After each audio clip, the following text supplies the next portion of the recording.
Welcome to Breslov Insights. We're reading Rebbe Nachman's advice, eating. Part 16. The bodily sustenance we can take can harm the spiritual sustenance of the soul. Eating and drinking can harm our capacity to experience the awe of Hashem. Awe is the sweet savor which sustains the soul. The tzaddik understands how to guide Israel. By learning from him in following his guidance, we give strength to the spiritual and counter the efforts of the physical sustenance. 17. The act of eating plays a vital part in refining and purifying the creation. The food we eat is refined and elevated when it is transformed into the beautiful words that we speak. The blessings we make over the food itself and the prayers we offer are words of Torah and all other devotions we are enabled to perform by nourishment we derived from the food. One should keep this in mind as one eats.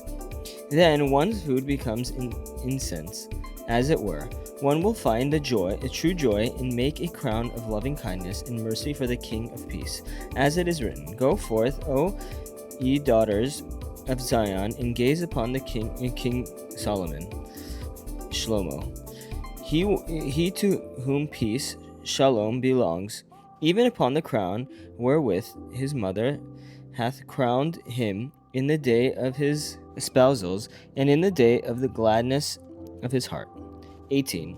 Every Jew, even the greatest tzaddik, necessarily undergoes a certain measure of pain and suffering every day. The deeper his understanding and attachment to Hashem, the greater the pain he must endure. But eating in holiness with the fear of heaven can help to sweeten this pain somewhat and prevent it from becoming overpowering. 19. One who eats in holiness and with the fear of heaven is worthy of the status of Adam, man, the pinnacle of creation.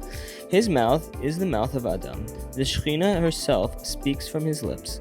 But when a person eats without holiness, God forbid, his mouth is the mouth of mere animal. 20. The time when we are eating is especially suited to working on ourselves to develop the fear of heaven. We should be careful to take advantage of the moment and cultivate this fear in our hearts. 21. Never eat a fruit before it becomes fully ripe on the tree. Unripe fruit can be very harmful. It can damage the very soul. So long as the fruit still needs to grow, it has the power to draw to itself the life force it requires. If somebody eats it before it is ripe, will suck the vitality it requires from him. By making the blessing over the fruit with intense concentration, with a sense of true fear of heaven, you can avoid the dangers of unripe fruit. In fact, you should be careful with all the blessings over food, drink, spices, and so on, but especially with the blessings over fruit. Many lost objects are actually present in the fruit of the tree. Deep mysteries, such as the transmigration of souls, are involved here. These lost objects need to be refined and elevated. Cooking unripe fruit, in order to make it fit for eating, will not help if the fruit did not ripen on the tree. However, if unripe fruit is left for a time after it is picked until it ripens by itself, it does help and the fruit may be eaten. 22. Be careful not to gulp your food down hurriedly, like a glutton. It was Asaph who said, Let me swallow some of that red pottage.